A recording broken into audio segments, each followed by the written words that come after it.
Speaking as a man who travels through time in a fairly standard chronological order, I find reality to often be quite disappointing. Chocolate biscuits get smaller, my beauty erodes at a regular pace, video game franchises become reworked and retooled for younger audiences, and hangovers and kebabs both just become intolerable. And now we've got Fallout 4, a game which gives me such a hefty huff of my own irrelevance that I frankly might as well be dead. Niche interest series becomes global blockbuster. It's very much a story of franchise done good. I actually 100% respect the level of care and love that's been put into Fallout 4 to make it a game that really appeals to Bethesda fans. It's just personally a bit of a shame for me that they've used the corpse of something I loved so very much as a foundation for their beautiful patio. But this is just the nature of the world, right? Things have to change, things adapt, or they die. And while I'm not such a Luddite that I hate new things, it's still comforting to find those precious moments where old things that you really love can resurface with all the bells and whistles of today while still retaining that purity of spirit that made those games what they were in the first place. And so while watching you all drive around happily with a car made out of the bones of my now dead loved one, Starcraft 2 has been great for me. I'm doing fine. Please stop calling me, I'm fine. Legacy of the Void is great stuff, even though, you know, it's mostly about the Protoss who are just boring space elves who admittedly have fantastic voices. A battle may loom on the horizon ahead of us. The story comes back to Kerrigan and Raynor eventually, thankfully. Because to be honest, a lot of the stuff that you do on your ship whilst talking between missions does tend to feel quite a lot like a debate between a bleached pine cone and a pickled bollock. I am a bad type of Protoss. I think we should do bad things. No! I think we should be the good type. We should be good. Foolish. Yeah, we're better than you. No, you're not. But you know what's great about Legacy of the Void? It's StarCraft 2, but more. You make a big base and a big army, and then you smash stuff with your big army. I mean, unless you play it on a harder difficulty, in which case you quickly and carefully assemble a balanced army to suit your current needs and control them effectively to overcome.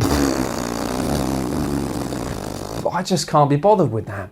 That's not how I play these games, and I know lots of people do play these games like that, and I do sometimes, actually, I do. But honestly, I kind of miss the RTS games where you just build a big army and then you just move it over the map and then everything just dies because it's not really there to be anything more than a cursory challenge. Just fucking smash it. What?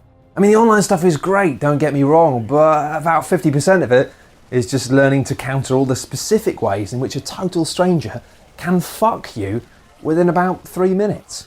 But let's be real, this game is good. It's damn good. Battle.net tells me I've played over 800 multiplayer games of StarCraft 2, even though I can't exactly remember how and when I did that. It's fantastic.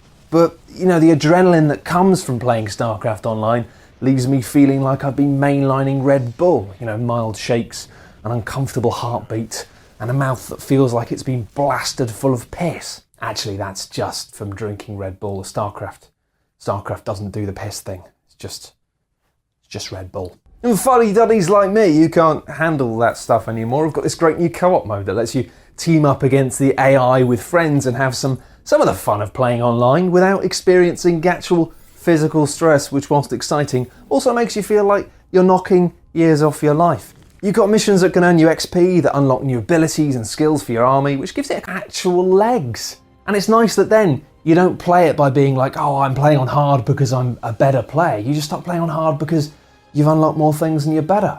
It's a very different style of game mode, but it's good. It's good fun. I like it. It's good. Generally though, while I do like to be challenged by clicky mad things like this, the style of StarCraft 2 I really like the best is the one where you just switch your brain off, build a big army and smash stuff. Build a big army and smash stuff games, otherwise known as RTS. Oh, they used to be a big deal, right? They used to be the feather in the industry's cap, and now the cap's been kind of dropped on the floor and trodden on a bit, and maybe it's got all muddy. Aww. These days though, the clicking on things quickly crown is firmly owned by MOBAs, or Dota, they're not going to have that argument here. Most games of this type, the old RTS type, have simply kind of given up. But Starcraft is weirdly locked in stasis. And a big part of the reason why I think it's sort of trapped in time weirdly is a very cultural thing. The popularity of the original game in Korea meant that the sequel could only make changes very bloody carefully. Casual fans of the game like me didn't mean anything, really. You know, yeah, you'll buy it, yeah, you'll play it, but whatever, doesn't matter. Keeping this huge competitive community cool was the only thing that mattered, which meant that change on a major level wasn't really an option. And you know, even though they were fairly careful, a lot of the competitive scene in Korea just weren't happy. They were like, oh, I like the old one better. You couldn't win. But there were no options here for any major changes. You know, it'd be like trying to bring back chess as a gritty third-person shooter. Kasparov would be he'd be having none of it. And in a way, all of the care and money that went in StarCraft 2 might have been in vain. You know, it seemed like they had these big hopes for it becoming this worldwide competitive thing. Esports was a thing. Esports was just a buzzword in its in a baby form. But you know what I mean? Now things have changed. StarCraft 2 didn't become the global sensation that I guess they kind of hoped it might. And that whole scene has just now been replaced by things like League of Legends, Dota 2. It's fine though, Blizzard have got Hearthstone. Where the fuck did that come from? But you know, they still kept it up. They still went ahead with it. You still got Legacy of the Void, this incredibly expensive looking, well-made, lovingly crafted final piece of a puzzle. Even though I kind of get the sense that maybe the budgets that they invested behind StarCraft 2 originally might not have been a good idea. But for me, it was brilliant. Absolutely brilliant. We've got these genuinely lush cutscenes, top drawer production values.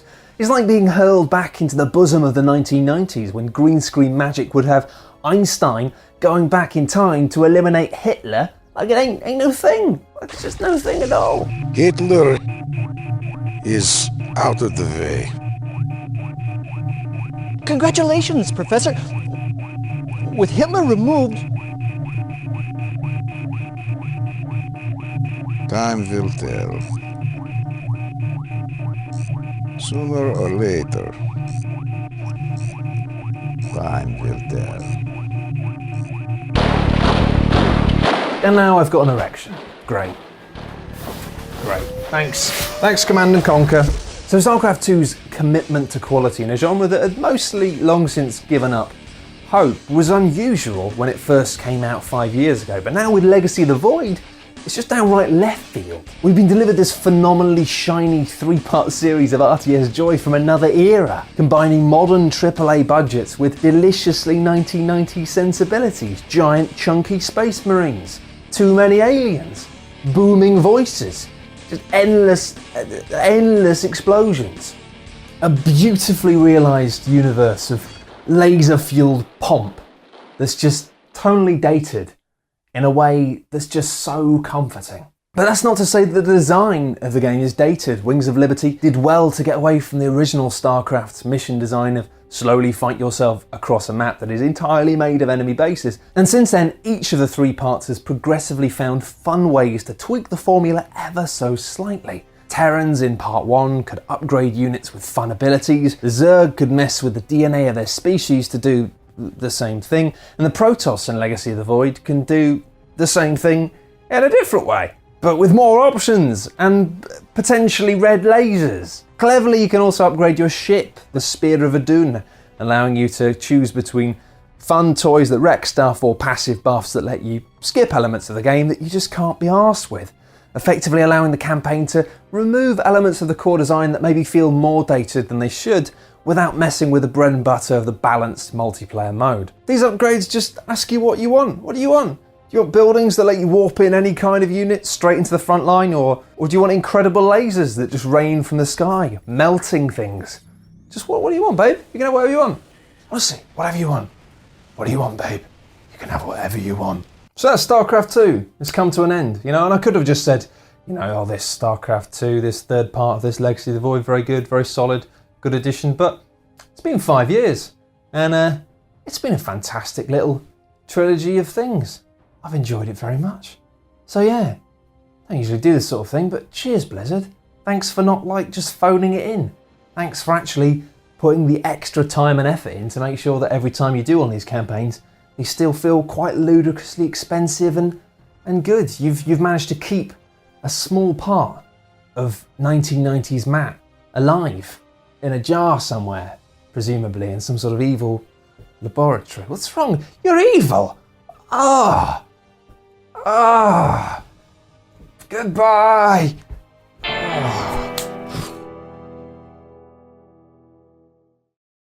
Thanks for watching this video program about me.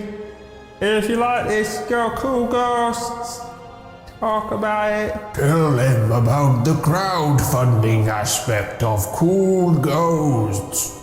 No, I don't feel comfortable with that level of promotion. Bye.